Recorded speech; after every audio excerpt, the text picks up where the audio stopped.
नमस्कार मित्रों, आज चिंतन में पत्रकारिता एक समाज सेवा धर्म। सकारात्मक पत्रकारिता अकादमिक रूप से 2 से 3 दशक पुरानी अवधारणा है, जिसे कंस्ट्रक्टिव जर्नलिज्म या सॉल्यूशन जर्नलिज्म के नाम से भी जाना जाता है। यह पत्रकारिता की समाधानपरक विधा का नाम है, जिसमें समस्याओं की ही चर्चा नहीं की जाती, बल्कि इनके संभावित समाधान पर भी प्रकाश डाला जाता है। पॉजिटिव साइकोलॉजी की पृष्ठभूमि से उभरी पॉजिटिव जर्नलिज्म की विधा भारत में अभी अपनी प्रारंभिक अवस्था में है और इसका चलन धीरे धीरे जोर पकड़ रहा है। हालांकि भारत में तो समस्याओं के आत्यंतिक एवं जड़ मूल के समाधान की प्राचीनतम विधा के रूप में इसकी सनातन परंपरा रही है। इसके सूत्रधार थे मानवीय चेतना के मर्मज्ञ ऋषिगण, वेद उपनिषद से लेकर सकल वाङ्मय। परम पूज्य गुरुदेव पंडित श्री राम शर्मा आचार्य जी इसी परंपरा के ऋषि थे, जिन्होंने योग की वेदना को धारण कर चेतना के शिखर पर प्रतिष्ठित होकर योग के समाधान प्रस्तुत किए और ऋषि युग के ऋषि के रूप में मान्य हुए। उनकी सकारात्मक पत्रकारिता का दायरा समग्र अस्तित्व के समान व्यापक रहा। इस तरह व्यक्ति से लेकर समाज, परिवार, राष्ट्र, विश्व एवं सकल प्रकृति तथा सृष्टि उनके पत्रकारी धर्म के दायरे में आते हैं और योग पत्रकारिता को भी एक नई दिशा दे जाते हैं। सर्वविदित है कि परम पूज्य गुरुदेव गायत्री के सिद्ध साधक, महायोगी, सद्गृहस्थ, वेद उपनिषद सहित आर्ष वाङ्मय के भाष्यकार, प्रखरतम विचारक, साहित्य सृजक, युग ऋषि, अभूतपूर्व संगठनकर्ता और गायत्री परिजनों के अभिभावक गुरु सभी कुछ थे। 80 वर्ष की आयु में जो युगांतरी कार्य के संपन्न कर गए, वे उन्हें प्रज्ञावतार एवं महाकाल के अग्रदूत रूप में प्रतिष्ठित करते हैं।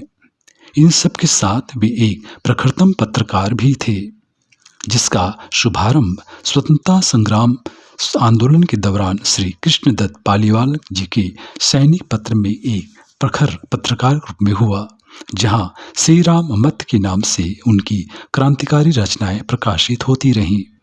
पूज्य गुरुदेव ने वर्ष 1938 से 40 के दौरान अखंड ज्योति पत्रिका का शुभारंभ किया, जिसके पृष्ठ पे पंक्तियों के संदेश युग परिवर्तन के लिए संकल्पित एक अवतारी चेतना की महती संकल्प को अभिव्यक्त कर रहे थे।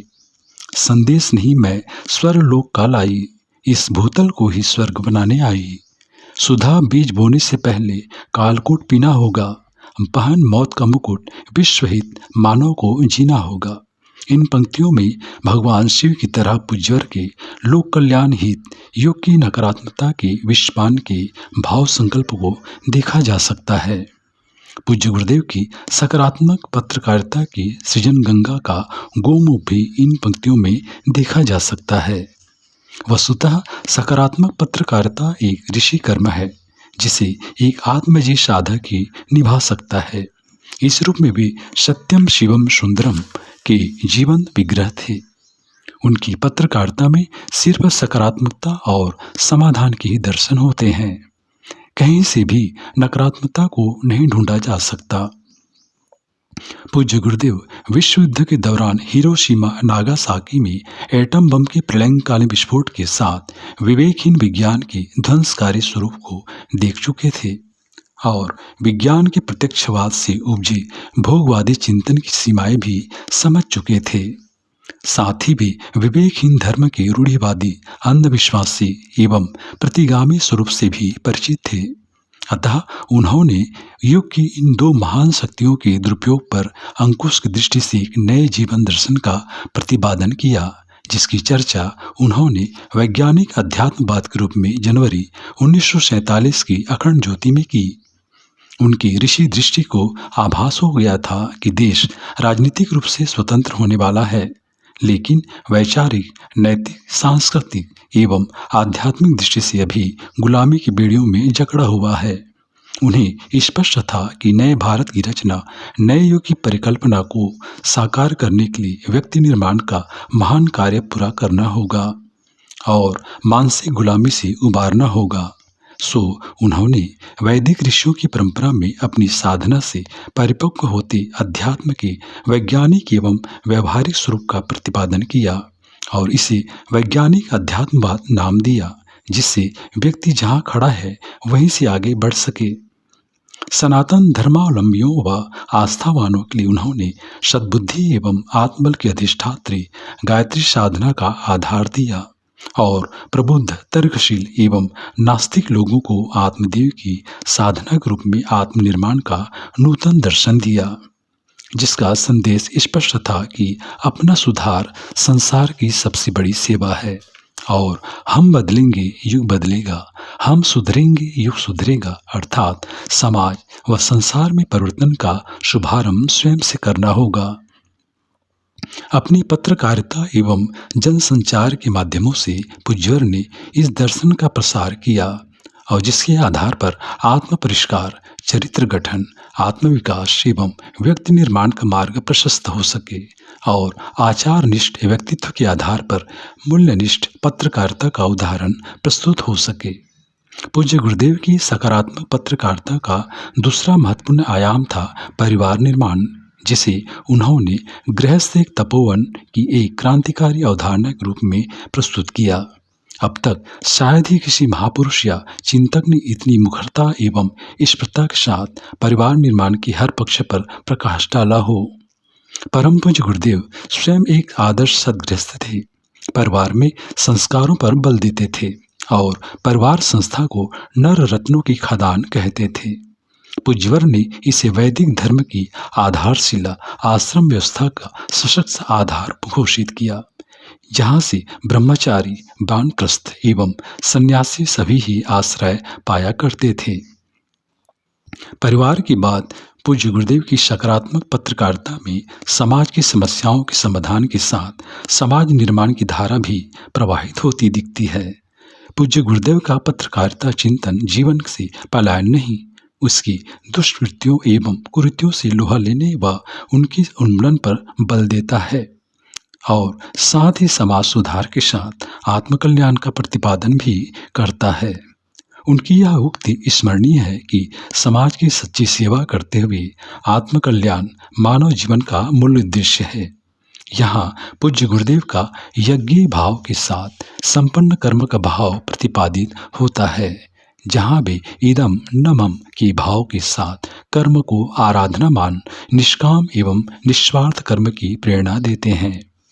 समाज निर्माण के साथ पूज्य गुरुदेव की पत्रकारिता राष्ट्र के उत्थान की बात भी करती है और राष्ट्रीय एकता व अखंडता पर बल देती है तथा जाति, लिंग, भाषा, प्रांत के आधार पर किसी भी तरह की भेदभाव को निरस्त करती है।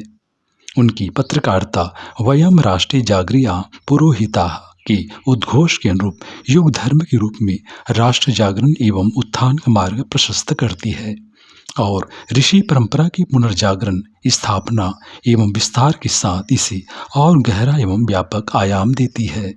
सन 1971 की हिमालय यात्रा में हिमालयवासी दादा गुरु का यह निर्देश था कि शांति कुंज की स्थापना की जाए और यहाँ से ऋषि परंपरा की पुनर्स्थापना की प्रक्रिया का शुभारंभ किया जाए, जिसका विधिवत बीजारोपण शांति कुंज में हुआ।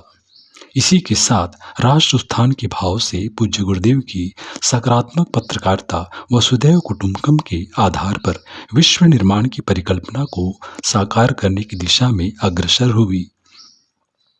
भारतीय संस्कृति के शाश्वत, सार्वभौम एवं वैज्ञानिक चिंतन के आधार पर उन्होंने भारतीय संस्कृति को विश्व संस्कृति के रूप में उद्घोषित किया और सन 1968 की अखंड ज्योति के एक विशेषांक में एकता, समता, ममता एवं सुचिता के 4 स्तंभों के आधार पर नए विश्व की परिकल्पना की और सन 1971 में समस्त विश्व को भारत की अजस्र अनुदान के रूप में एक शोध प्रकृति के साथ भारतीय संस्कृति के विश्व संस्कृति स्वरूप को और स्पष्ट किया। साथ ही सभी सनातन धर्मावलंबियों को इसके सचेत प्रसार एवं विस्तार के लिए प्रेरित भी किया। इन सब के साथ पूज्य गुरुदेव ने प्रकृति पर्यावरण को संस्कृति के साथ जोड़ते हुए समावेशी विकास का दर्शन भी प्रस्तुत किया। यूनेस्को के सस्टेनेबल डेवलपमेंट गोल्स व आधुनिक मनुष्यों की डीप इकोलॉजी की अवधारणाओं के आने से पूर्व ही युग ऋषि इन विषयों पर प्रकाश डाल रहे थे। इस तरह पूज्य गुरुदेव के पत्रकारिता चिंतन में व्यक्ति से परिवार, समाज, राष्ट्र, विश्व, सकल प्रकृति एवं पूरा युग समाहित होता है और सकारात्मक पत्रकारिता का सम्यक स्वरूप स्पष्ट होता है और उनके सृजनात्मक आंदोलन का स्वरूप भी अखंड ज्योति परिवार से गायत्री परिवार, युग निर्माण आंदोलन, प्रज्ञा अभियान एवं विचार क्रांति अभियान के रूप में मत्स्यावतार की तरह विस्तार पाता दिखता है। पूज्य गुरुदेव के अनुसार पत्रकारिता धर्म का निर्वाह भी समाज सेवा है और समाज सेवा के क्षेत्र में सबसे बड़ा कार्य जनमानस का परिष्कार है। नवयुग यदि आएगा तो विचार शोधन द्वारा ही, क्रांति होगी तो वह लहू और लोहे से नहीं, विचारों से, विचारों की काट द्वारा होगी। यह कार्य पत्रकारिता के माध्यम से संभव है। इसके लिए पूज्य गुरुदेव बौद्धिक क्रांति, नैतिक क्रांति एवं सामाजिक क्रांति के आधार विचार क्रांति का प्रतिपादन करते हैं और पत्रकारिता को इसका सशक्त माध्यम मानते हैं व इसका व्यापक उपयोग करते हैं। समय के साथ अखंड ज्योति, प्रज्ञा पाक्षिक, युग निर्माण पत्रिका से लेकर EMD की युग प्रवाह वीडियो पत्रिका, डिजिटल माध्यम, पॉडकास्ट आदि पूज्य गुरुदेव की सकारात्मक पत्रकारिता का प्रसार करने के माध्यम बनते दिखाई पड़ते हैं। प्रज्ञा गीत, संगीत, डफली, भजन व प्रज्ञा पुराण कथा के पारंपरिक माध्यम से इसका प्रसार हुआ। इस तरह युग निर्माण आंदोलन की ससूत्री योजनाओं, युग निर्माण के 18 सत्संकल्पों और 70 रचनात्मक आंदोलनों को गति देने के लिए भी पत्रकारिता का व्यापक प्रयोग हुआ। वर्ष 2002 में देव संस्कृति विश्वविद्यालय की स्थापना के साथ इसमें एक नया आयाम जुड़ा जो पूज्य गुरुदेव की शिक्षा के साथ विद्या के समावेश का सर्वांगीण शिक्षा दर्शन को साकार कर रहा है। एक आधुनिक गुरुकुल के रूप में नई पीढ़ी को शिक्षा के साथ संस्कार दिए जा रहे हैं और अपने ध्येय वाक्य सा प्रथमा संस्कृत विश्ववारा और वैश्विक सांस्कृतिक एवं आध्यात्मिक पुनर्जागरण के अनुरूप कार्य यहाँ चल रहे हैं, जहाँ अपने विषयों में निष्णात छात्र छात्राओं के साथ उन्हें संस्कृति दूत एवं सकारात्मकता के संवाहक अग्रदूतों के रूप में भी गढ़ा जा रहा है। मित्रों, पूज्य गुरुदेव के सकारात्मक पत्रकारिता में अकादमिक स्तर पर शोध व शिक्षण की प्रक्रिया भी चल रही है, जहां आध्यात्मिक पत्रकारिता, सकारात्मक पत्रकारिता, आध्यात्मिक संचार की भारतीय प्रणालियों पर कार्य चल रहा है। यहाँ से तैयार हो रहे पत्रकारिता के विद्यार्थी प्रोफेशनल एवं अकादमिक क्षेत्रों में पूज्य गुरुदेव द्वारा प्रवर्तित सकारात्मक पत्रकारिता के संवाहक के रूप में अपने अपने स्तर पर समाज निर्माण एवं राष्ट्र उत्थान के कार्य में अपना योगदान दे रहे हैं।